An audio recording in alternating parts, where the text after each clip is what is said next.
For the first time since his father's cancer diagnosis, Prince William is back to work and addressing his family's health scares. We really appreciate everyone's kind messages. The news hit harder than anyone expected. King Charles has been diagnosed with a life-altering, reportedly incurable condition. Behind palace walls, he's begun preparing for the unthinkable. Letters are being written, duties are quietly passed on, and in a heartbreaking note to Prince William, he simply wrote, "It's your turn now." Public appearances are fading, royal calendars are shifting, and a heavy silence has fallen over the nation. As speculation rises and emotional farewells begin, one question echoes louder than the rest. How will this reign end? Because for the king, the countdown has begun, and time is no longer on his side. The king's quiet goodbye begins. It started with a letter, not a royal statement, not a speech. A private letter, written by King Charles himself. His handwriting, his voice, his heart. Inside, he told Prince William, "It's your turn now. Carry it better than I did." That single sentence changed everything. Behind closed palace doors, the royal family is quietly facing a devastating reality. Charles has been diagnosed with what one source called an incurable and progressive condition. Though the exact details remain private, those closest to him say the king has begun saying goodbye. "He's preparing things," said one palace aide. "Not just estate plans or protocol, emotional things, messages, letters, final thoughts." He didn't stop with William. A separate letter was reportedly sent to Prince Harry, marked private, and hand-delivered through secure diplomatic channels. What did it say? No one knows. But according to a source close to the family, it was a gesture of peace, maybe the last one. Charles has started declining more engagements. Staff members say his schedule has gone quiet. Royal calendars are being reshuffled behind the scenes. And yet, no formal announcement has been made, because right now, the king is focused on one thing: the people he'll leave behind. And the silence surrounding his condition won't last much longer, because soon after those letters were sent, he was rushed to the hospital. Hospital visit that shocked the nation. It was supposed to be a routine day, but then came the sirens. King Charles was rushed to the hospital, reportedly due to a complication related to his ongoing treatment. The palace called it a temporary reaction, but not everyone was convinced. "There's more to this than they're telling us," said one former BBC correspondent. "When schedules clear this fast, something serious is happening." Within hours, all public appearances were quietly cancelled. A planned meeting with foreign dignitaries was postponed indefinitely. And the official royal website? It removed several upcoming engagements without explanation. The media went into overdrive. Anchors on live TV started speculating. Has something gone wrong? Is this bigger than we think? One insider at the BBC hinted at a larger plan in motion. We're preparing for something bigger than just a medical update. For many Britons, the moment felt chillingly familiar. It reminded people of how the palace managed Queen Elizabeth's final days. Silence, then sadness. And with that hospital visit, whispers began to grow louder. Was this the beginning of the end? The pressure on the palace to tell the truth is mounting. But while they stay quiet, others are starting to speak out, including someone the public listens to with growing attention and growing fear. Lady Collins' chilling revelation. If there's one voice in the royal commentary world that stirs debate, it's Lady Colin Campbell. And now, she's made her boldest claim yet. "There's no strong hope of a cure," she said bluntly during a recent podcast. The palace isn't lying, but they're not telling the full truth either. Her words quickly sent shockwaves through royal circles. Lady Colin, who has sources deep within aristocratic networks, claimed King Charles is battling a level of stress that doctors now consider dangerous. The combination of public pressure, health strain, and political responsibility is, in her words, pushing him closer to the edge. "The king is holding on," she said, "but we're already preparing for what comes next." Social media picked up the clip instantly. Some accused her of fear-mongering. Others said she confirmed what they already suspected. And suddenly, people started watching everything more closely. How thin Charles looked in his last public appearance. The way he fumbled with papers. The length of pauses during speeches. "He's exhausted," said one palace staff member. "He won't stop working.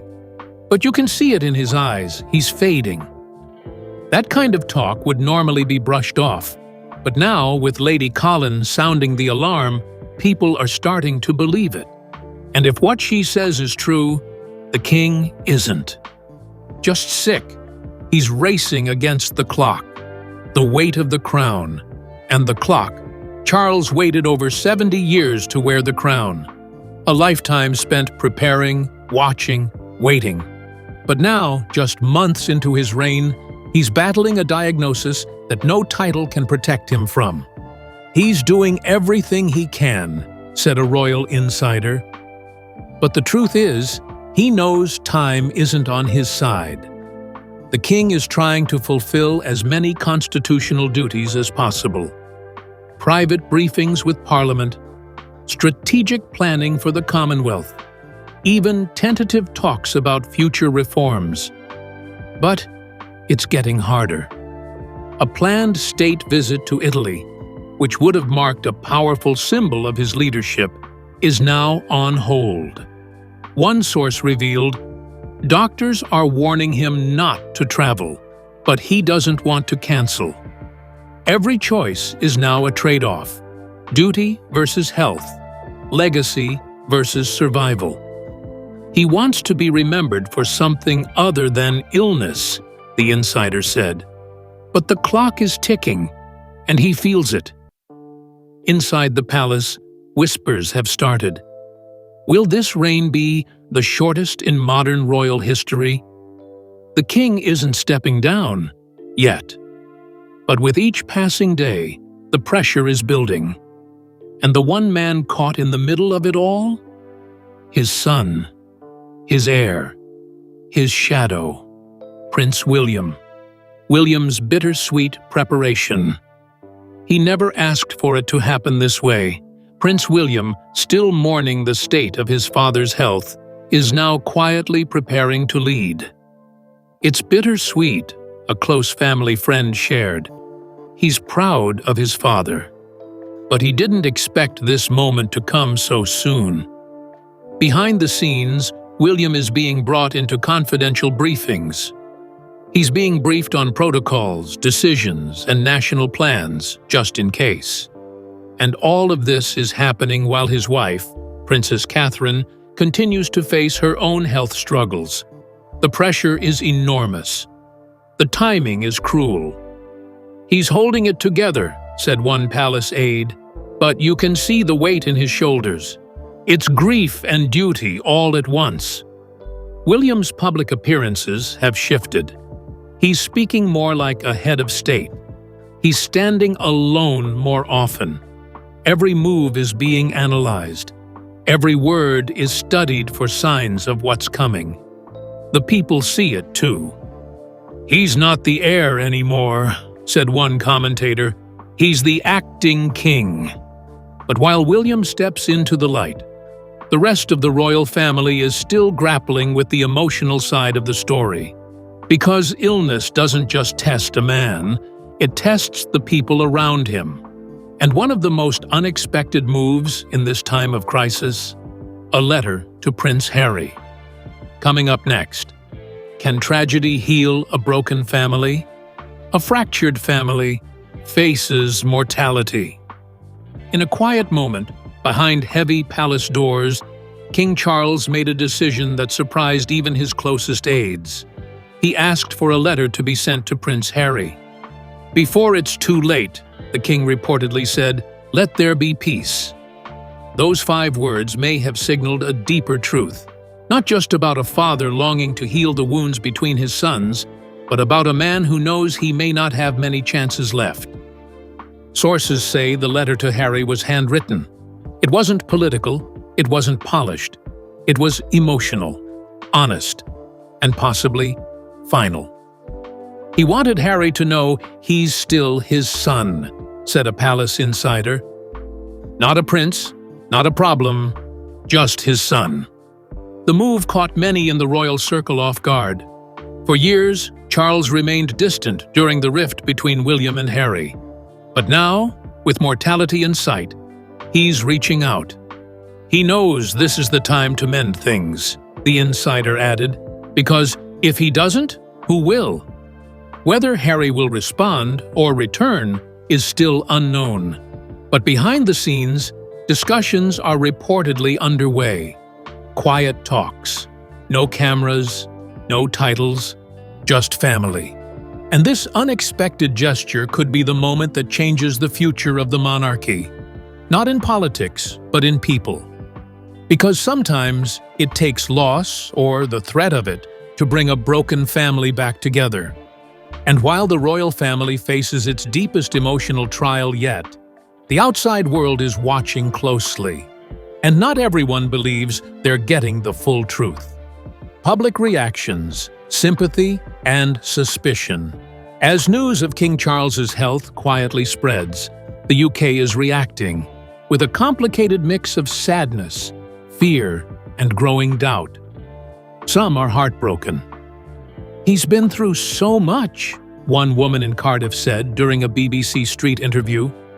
"We finally have a king, and now we're losing him." Social media is flooded with messages of support, prayer, and concern.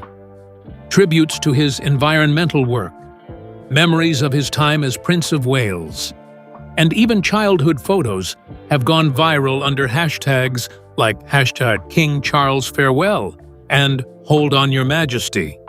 But not everyone is trusting the official story. "There's a strange silence," a royal blogger posted. Why are we hearing more from insiders than from the palace itself? Speculation has surged. Some believe the king's condition is more serious than stated. Others think he's already stepped back from daily duties. But the palace is buying time. Even respected media outlets have begun asking tougher questions. One headline read, "What does the palace know that we don't?" "There's a feeling that something's being hidden," said one political analyst, "and the British public doesn't like being kept in the dark." Still, sympathy remains high. No one wants this to be the end. Not yet. Not like this. But as the days go by, and Charles appears less and less, people are starting to look not just at him, but at who's standing beside him. And that leads to a new question. Where is Camilla? Camilla's composure raises questions. While King Charles battles illness behind palace walls, Queen Camilla has kept going. She's been seen smiling at charity events, attending dinners, even making solo appearances at official engagements. And now, the public is asking, why is she still out there, alone? Some say it shows strength, a queen holding the fort while her husband recovers. "She's doing what she always does," one friend of Camilla said. "She's carrying on, because someone has to." But others see something different. "Why isn't she by his side?" a royal watcher asked on social media. "If the king is sick enough to cancel everything, where's the queen?" It's not the first time the couple has operated separately. Even during Charles's reign, They've maintained some independent roles. But now, the distance is raising new concerns. "She's not cold," said a former staffer. "She's just practical. She believes appearances must go on." Still, behind Camilla's calm face, insiders say she's deeply worried. "She doesn't want to show it in public," the source added, "but privately, she's preparing. She's making arrangements." Some believe Camilla is already helping manage the quiet transition, easing William into more responsibilities, keeping court operations moving, and helping shield the king from unnecessary stress. But others ask, is her calm a sign of stability, or a sign that things are worse than anyone knows? And as the questions pile up, another issue quietly returns to the spotlight, one that has always followed King Charles: faith and controversy. The religion controversy resurfaces. It started with a simple video, a short message from King Charles wishing Muslims around the world a blessed Ramadan. But what followed was far from peaceful. Online backlash exploded. Critics accused the king of favoring other faiths over Christianity, despite his title as Defender of the Faith, a traditional role tied to the Church of England. "He's forgotten who he represents," one political commentator said bluntly. "This is not what Britain signed up for." Others defended him, pointing to years of interfaith outreach and calls for unity. After all, Charles has long believed in spiritual harmony across cultures and religions. "He's trying to modernize the monarchy," said a royal historian. But some people are resisting that change hard. Still, the controversy has created tension at the worst possible time. In the middle of a health crisis, Charles is now facing a spiritual storm that could affect his public support. "The crown is already fragile," one analyst said, "and this divides people even further." But this isn't just about one message, it's about legacy. Because Charles's vision of a diverse, modern monarchy may not survive him, especially if his reign ends too soon. And now that possibility is becoming harder to ignore, because the reports about his health, they've just taken a darker turn. The monarch versus mortality. The truth is harder to hide now. According to insiders, King Charles's condition is advancing faster than doctors expected. Symptoms once dismissed, swollen fingers, fatigue, blurred focus, are no longer subtle. They're visible, and they're serious. "He's tired all the time," said a close palace staffer. "He pushes through, but you can see he's in pain." Despite this, Charles is insisting on working. Private briefings continue. Daily paperwork is still reviewed. But every public appearance feels more delicate, more uncertain. "He doesn't want to vanish," the insider added. "He wants the people to remember him trying." And the people are watching. Every time he's seen, questions arise. Will this be his last appearance? Is he saying goodbye with every wave? Some believe Charles is holding out until a few final duties are complete. A Commonwealth address, a final garden party, possibly a symbolic handover. "He won't go quietly," a former courtier said. "He's a fighter, but the body can only take so much." Now, royal analysts have begun using words like national concern. The BBC has reportedly updated its obituary content, and palace aides are preparing for every outcome. It's a reality no one wants to face, but everyone knows is coming. And Britain? Britain is bracing for something it's not ready for, because just a year after saying goodbye to Queen Elizabeth, they may be preparing to say goodbye again. Coming next, a nation still in mourning, and a crown hanging in the balance. A nation still mourning. One monarch bracing for another. The United Kingdom still remembers where they were when Queen Elizabeth passed. The silence, the tears, the black ribbons wrapped around city gates. It wasn't just the end of a reign, it was the end of an era. And now, just over a year later, the country is bracing again. "We never really finished grieving her," one Londoner said on live radio.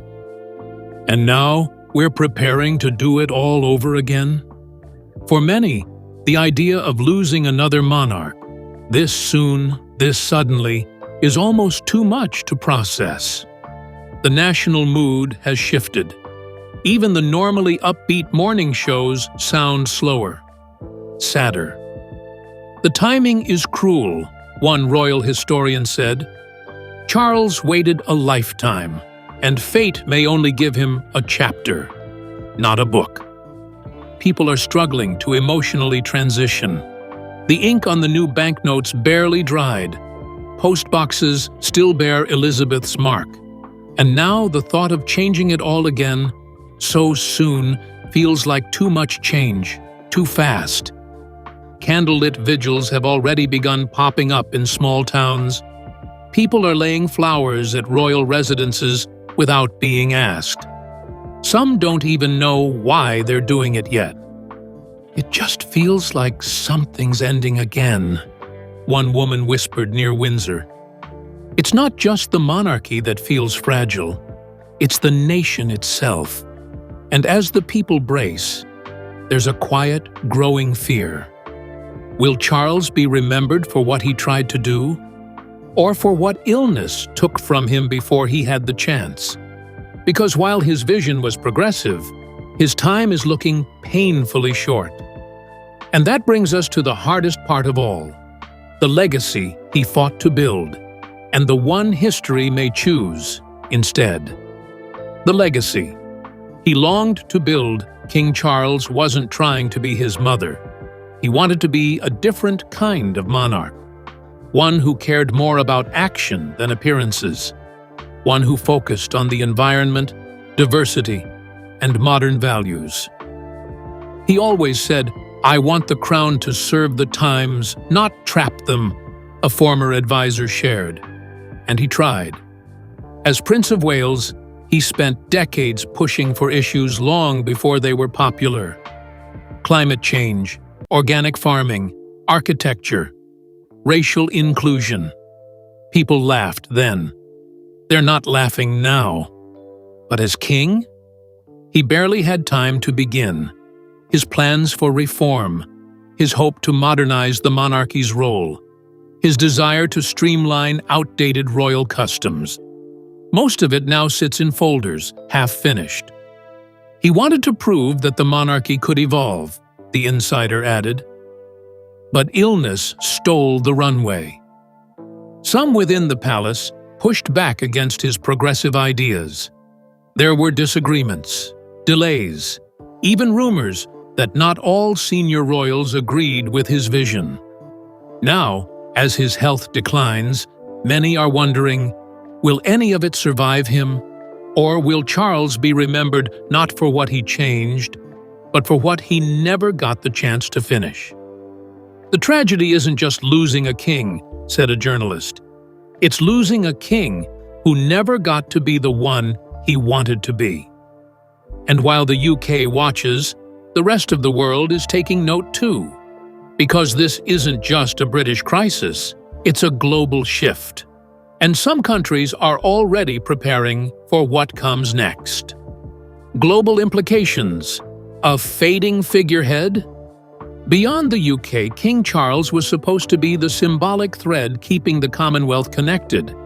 But now, as his condition worsens, that thread is beginning to fray.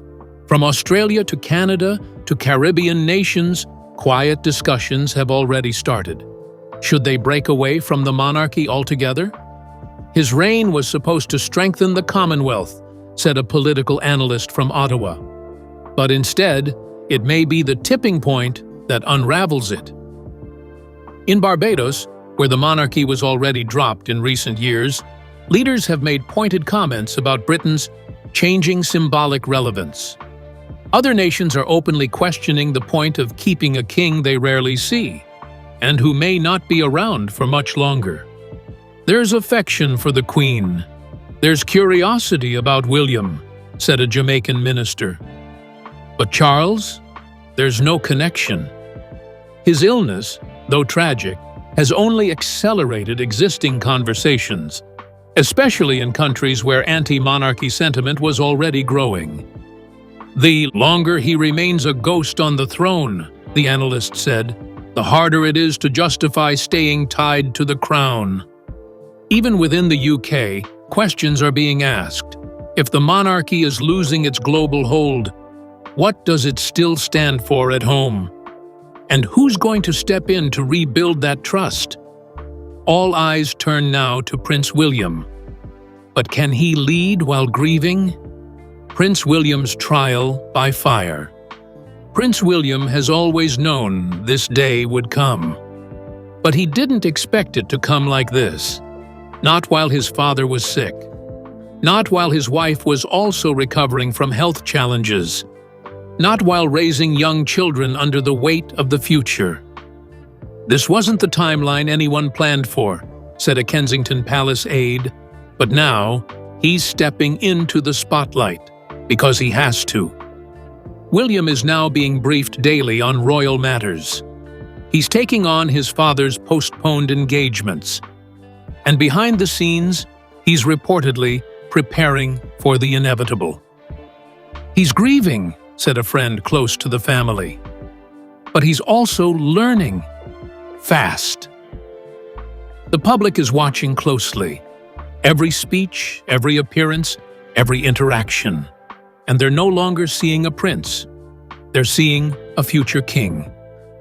"William's not just filling in," one royal expert said. "He's being tested in real time." But it's not easy. He's balancing royal duty with personal heartbreak. And now, more than ever, the pressure is unrelenting.